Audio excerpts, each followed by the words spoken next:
여러분 안녕하세요. 11월 5일 수요일 사김의 교회 아침 말씀입니다. 오늘 함께 나눌 말씀은 사도행전 1장 15절에서 26절입니다. 오늘의 말씀은 고정 댓글을 통하여 아침 말씀을 들으며 함께 볼 수 있습니다. 모인 무리의 수가 약 120명이나 되더라. 그때 베드로가 그 형제들 가운데 일어서서 이르되, 형제들아, 성령이 다윗의 입을 통하여 예수 잡는 자들의 길잡이가 된 유다를 가리켜 미리 말씀하신 성경이 응하였으니 마땅하도다. 이 사람은 본래 우리 수 가운데 참여하여 이 직무의 한 부분을 맡았던 자라. 이 사람이 불의의 삭스로 밭을 사고 후에 몸이 곤두박질하여 배가 터져 창자가 다 흘러나온지라. 이 일이 예루살렘에 사는 모든 사람에게 알려져 그들의 말로는 그 밭을 아겔다마라 하니 이는 피밭이라는 뜻이라. 시편에 기록하였으되 그의 거처를 황폐하게 하시며 거기 거하는 자가 없게 하소서 하였고, 또 일렀으되 그의 직분을 타인이 취하게 하소서 하였도다. 이러함으로 요한의 세례로부터 우리 가운데서 올려져 가신 날까지 주 예수께서 우리 가운데 출입하실 때에 항상 우리와 함께 다니던 사람 중에 하나를 세워 우리와 더불어 예수께서 부활하심을 증언할 사람이 되게 하여야 하리라 하거늘, 그들이 두 사람을 내세우니 하나는 바사바라고도 하고 별명은 유스도라고 하는 요셉이요 하나는 마띠아라.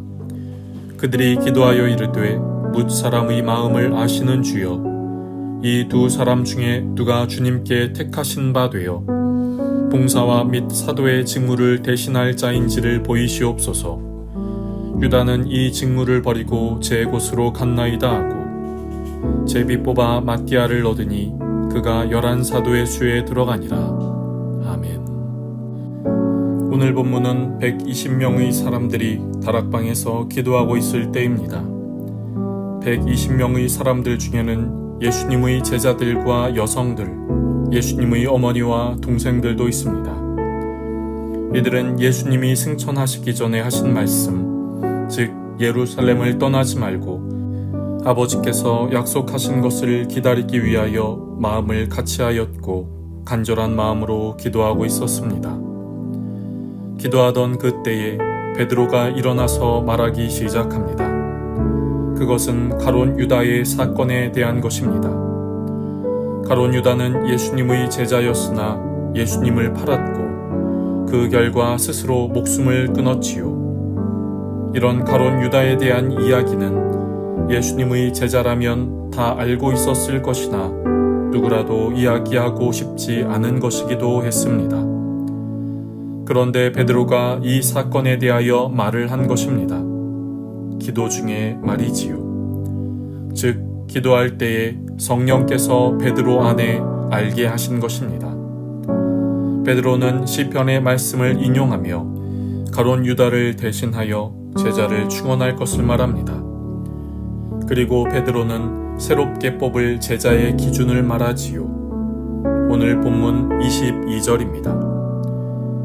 항상 우리와 함께 다니던 사람 중에 하나를 세워 우리와 더불어 예수께서 부활하심을 증언할 사람이 되게 하여야 하리라 하거늘, 베드로가 말한 자격 기준은 세례 요한의 때로부터 예수님이 승천하실 때까지 함께 있었던 사람이라는 것입니다. 베드로가 말한 이것을 시간으로 말하면 약 3년입니다. 그런데 베드로는 단순히 시간으로 말하지 않고 요한의 세례라는 시작의 장면과 올려져 가신 날까지라는 승천의 장면을, 즉 처음과 마지막의 순간의 장면을 언급합니다. 베드로가 말한 예수님의 제자의 기준은 예수님이 하신 선포와 가르침, 몸과 마음의 아픈 이들을 치유하신 현장에 함께 있었던 이들을 말합니다. 그렇다면 베드로는 왜 이런 자격을 말한 것일까요? 진정으로 예수님을 믿고 따르는 것은 주님을 만나는 경험으로부터 시작합니다. 물론 누구라도 처음에는 글로 배우고 귀로 듣는 것으로 시작합니다. 처음에는 성경에 관심이 있고 호기심이 생겨 말씀을 배우는 것으로부터 시작할 수 있습니다.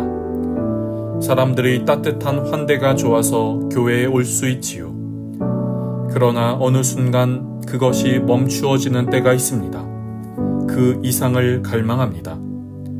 그것이 주님을 만난다고 표현하는 경험입니다. 예수님이 나에게 말씀하시는 경험, 고민이 생기고 마음이 힘들 때 나의 마음을 따뜻하게 위로해주는 경험, 두려움과 낙심 속에서 주님의 말씀으로 용기를 얻어 담대함으로 나아가는 경험, 나 스스로의 어려움 앞에 좌절할 때 나를 일으켜주시는 손길의 경험 말입니다. 여러분, 우리의 신앙이 주님을 만나는 경험이 있기를 바랍니다. 주님을 만나는 경험으로 참된 믿음의 길, 신앙의 길을 향해 나아가는 모두가 되기를 축복합니다. 베드로의 자격 기준으로 두 사람이 추천되었습니다. 바사바라고도 하고 별명은 유스도라는 요셉과 마띠아입니다. 제자들은 최종 후보 2명을 보며 제자의 무리에 들어오기에 더 적합하다고 생각하는 사람이 있었을 것입니다. 이 사람은 가능한데 저 사람은 조금 부족하다고 생각했을 수도 있지요. 사람이기 때문에 자연스레 그런 생각을 가질 수 있습니다. 그런데 제자들은 주님의 뜻을 구했습니다. 오늘 본문 24절과 25절입니다. 그들이 기도하여 이르되 뭇사람의 마음을 아시는 주여, 이 두 사람 중에 누가 주님께 택하신 바 되어 봉사와 및 사도의 직무를 대신할 자인지를 보이시옵소서. 유다는 이 직무를 버리고 제 곳으로 갔나이다 하고, 제자들은 주님이 택하신 자가 누구인지 보여달라고 기도합니다. 이것은 하나님의 주권을 인정하고 이 과정을 통해 하나님이 원하시는 사람이 선출되게 해달라는 것이지요. 이런 마음이 어떻게 표현됩니까? 최종 결정을 할 때 제비 뽑기로 한 것입니다. 오늘 본문 26절입니다. 제비 뽑아 마띠아를 얻으니 그가 11사도의 수에 들어가니라. 하나님의 뜻을 구하는 기도가 형식적이고 의례적이 되지 않았습니다. 기도하였지만 사실 내가 염두에 두고 있는 사람이 있어서 그 사람을 두둔하고 투표를 한 것도 아닙니다. 제자들은 하나님의 뜻을 구하였고 그 기도 후 제비 뽑기를 하며 자신들의 진심을 보였습니다. 물론 모든 것을 제비 뽑기로 결정하자는 것도 제비 뽑기가 흠이 없이 완전한 것도 아닙니다. 그러나 제자들은 기도하며 하나님의 뜻을 구하는 순전함이 있었다는 것이지요. 여러분, 우리가 기도하면서 하나님의 뜻을 구할 때가 있습니다. 그때 기도하지만 사실 우리의 마음에 어느 정도 결정을 해두는 경우가 있지 않습니까? 혹시 기도하면서 하나님의 마음을 구했을 때 나의 생각과 다름에도 그것을 선택하고 결정할 수 있습니까? 여러분, 하나님의 뜻이 우리의 삶 속에서 온전하게 나타나기를 소망합니다. 그리고 하나님의 온전하신 뜻이 나타나기 위하여 하나님께 순전함으로 나아가는 우리 모두가 되기를 소망합니다. 기도하겠습니다. 하나님, 오늘도 우리에게 귀한 하루를 시작하게 하시니 감사합니다. 오늘 제자들 속에서 가룟 유다를 대신하여 마띠아를 제자로 결정하는 장면을 봅니다. 주님, 우리가 주님을 믿고 따른다고 할 때에 주님을 경험하게 하옵소서.